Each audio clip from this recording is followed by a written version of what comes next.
which mimics the post-test. There's examples of a couple of hand exercises and knee exercises. There's just some extra sort of resources.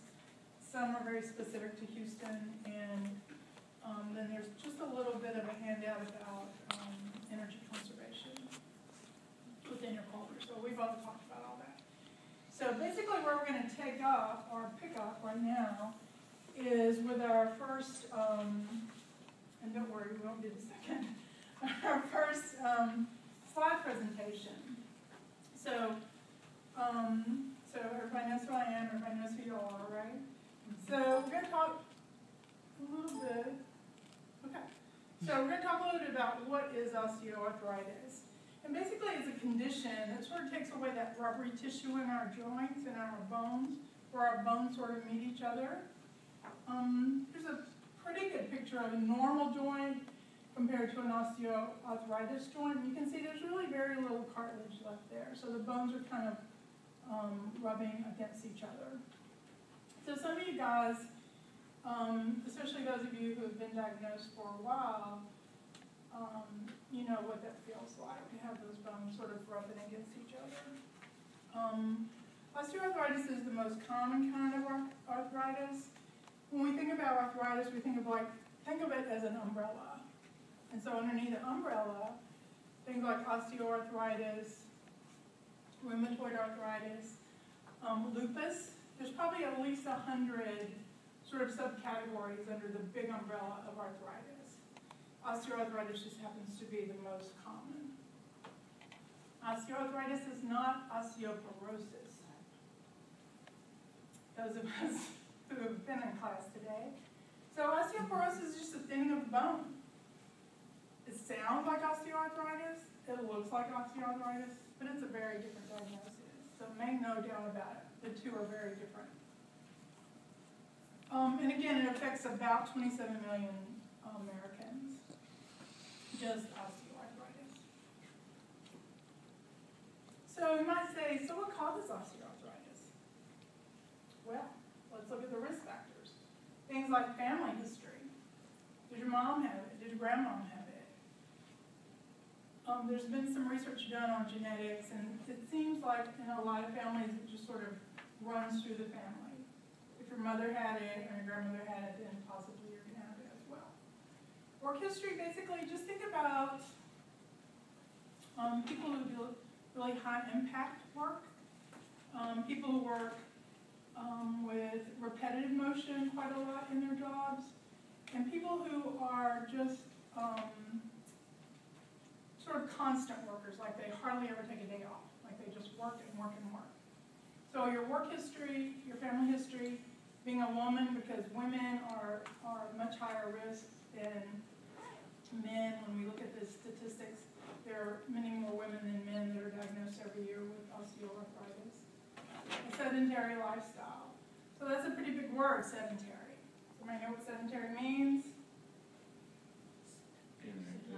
Couch potato. Yeah. We're going to couch potato. So you're going from the couch to the bed, to the bed, to the table, to the bed, back to the couch. Not a lot of movement going on, not a lot of exercise. So basically a sedentary lifestyle, which unfortunately leads to being overweight, is another big risk factor. So being overweight and just adding more pressure to your joints, if you think about every pound that you're overweight is going to add about 4 pounds of pressure to your knees. So think about how every single day walking around, you're just pounding on those joints. You're just pounding on them. So being overweight is a huge risk factor for osteoarthritis. Did you say 1 pound? Or 1 pound equals 4 pounds of pressure. Well, some say 3 to 5, but I'm just hitting the average. I'm going for. So when we diagnose osteoarthritis, or when it's diagnosed, it's generally from a doctor's exam. They've maybe taken some blood tests. Maybe they've done some x-rays. Generally, osteoarthritis is not going to really be found in a blood test. blood tests may be there to rule out other forms of arthritis.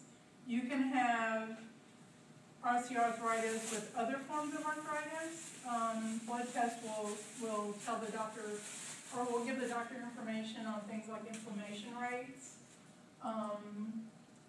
It'll give the doctor information on antibodies that are in your system. And so basically it's just a way that he can sort of rule out other diagnoses. X-rays very clearly, this X-ray sort of demonstrates something of a deformity of the joint. And if you're losing cartilage and your bones are sort of sitting on top of each other, ultimately and typically you're going to begin to get some deformity in the joints, which can very clearly be seen in an X-ray. So family history, we just talked about that. Family history, again, your doctor will probably ask you, hey, did your grandmother have arthritis? Did your mother have arthritis? So if they're really listening to what you're saying, they're going to want to know something of your family history. And then finally, just a patient history. So again, they're going to be asking you something of your medical history. They're going to be asking you something of your work history. So these are sort of general things, if you will, that the rheumatologist or your primary care doctor will look at when they're trying to give an accurate diagnosis of osteoarthritis. So there's a lot of things people kind of think they know about osteoarthritis. Like we talked about this already. Osteoporosis is not the same as osteoarthritis. Two very different things. Some people think, you know what, my doctor said I have osteoarthritis, so I shouldn't be exercising, I have to be very careful with my joints. Well, no ma'am, you have to be exercising, because if they've told you you have some osteoarthritis, the best thing you can do is start some, even if it's low impact, you can start some sort of exercise program. You maybe shouldn't be using a device to help you walk until you absolutely have to. Like, people will say, I am not going to use a cane. I'm sure I'm not going to use a walker. Yeah, I will use that when I absolutely have to. Well, no. When we have osteoarthritis, we want to protect our joints. So yeah, if someone suggests you, possibly a physical therapist will suggest to you, hey, you know, you might think of using a cane, at least when you're out and about, or a walker. It's really a better idea because, again, it's going to sort of like extend the life of our joints. It's going to protect our joints. The last one is a great one, I think. I don't really have a say in my care. You know, my doctor, they know what they're doing. They're a doctor, you know? So I don't really, let's kind of let them tell me what to do. So now, osteoarthritis, just like any other health issue, you want to be a part of that management of that diagnosis. You want to be a partner with your doctor in choosing things like your medication. If he's offered you or prescribed for you, or she has prescribed for you some medication, it's not really working, you're going to be the first one to know that. And you're going to go, hey, you know what? That medicine's not working for me. It's not helping my pain. It's not really doing what I need it to do. So again, a big part of trying to live a little bit healthier and in general have a healthier outlook in life, even if you've been diagnosed with osteoarthritis, is to try to take control of things and try to do a little self-management. The things that we're going to talk about in our activity are going to be things that really sort of deal more with drug protection activities. So we're going to do one activity. In the big picture of things, we have two activities to do and another set of slides, but I'll kind of, rolling right along here. So we're going to kind of separate into two groups. So this is good, this is good.